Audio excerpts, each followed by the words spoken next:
السلام علیکم۔ کسی اللہ کے بندے نے لکھا ہے کہ آج میں اپنی تمام مصروفیات کو پسے پشت ڈال کر درویش کے پاس پہنچا تھا۔ پہنچتے ہی میں نے دونوں ہاتھوں سے مصافحہ کیا اور بلا تمہید درویش سے دعا کرنے کو کہا۔ درویش نے میرے کاندھے پر ہاتھ رکھا اور بڑے جذب سے دعا دی، اللہ پاک تجھے آسانیاں بانٹنے کی توفیق عطا فرمائے۔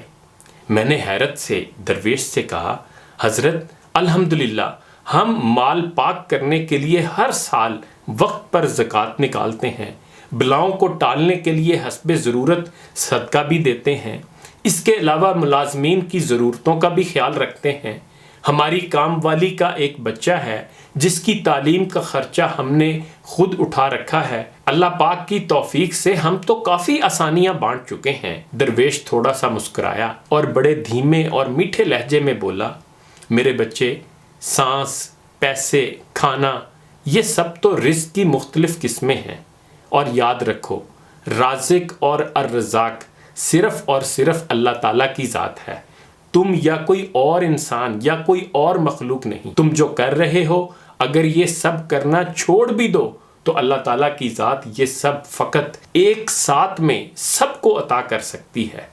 اگر تم یہ کر رہے ہو تو اپنے اشرف المخلوقات ہونے کی ذمہ داری ادا کر رہے ہو۔ پھر وہ صاحب کہتے ہیں کہ درویش نے نرمی سے میرا ہاتھ اپنے دونوں ہاتھوں میں لیا اور بولے، میرے بچے، آؤ میں تمہیں سمجھاؤں کہ آسانیاں بانٹنا کسے کہتے ہیں۔ کبھی کسی اداس اور مایوس انسان کے کندھے پر ہاتھ رکھ کر پیشانی پر کوئی شکن لائے بغیر 1 گھنٹہ اس کی لمبی اور بے مقصد بات سننا آسانی ہے۔ اپنی ضمانت پر کسی بیوہ کی جوان بیٹی کے رشتے کے لیے سنجیدگی سے تگ و دو کرنا آسانی ہے۔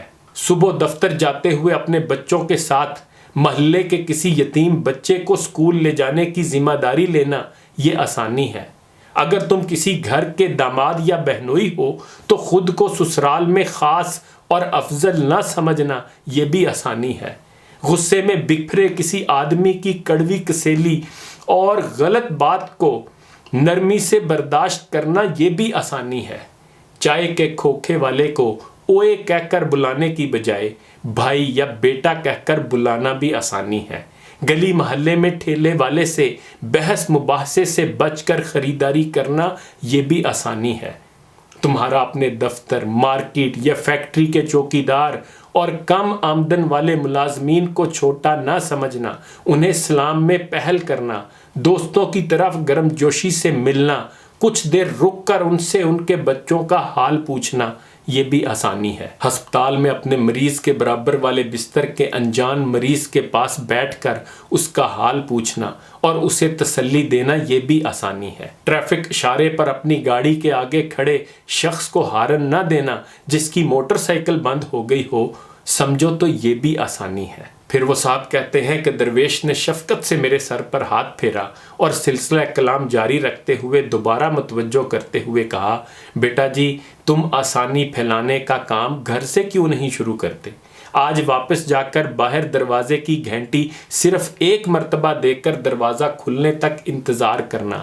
آج سے باپ کی ڈانٹ ایسے سننا جیسے موبائل پر گانے سنتے ہو۔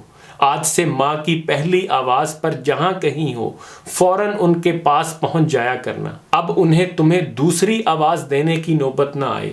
بہن کی ضرورت اس کے تقاضا کرنے سے پہلے پوری کر دیا کرو۔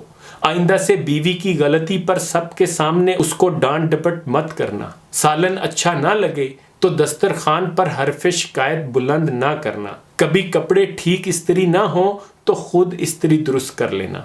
میرے بیٹے، ایک بات یاد رکھنا، زندگی تمہاری محتاج نہیں، تم زندگی کے محتاج ہو۔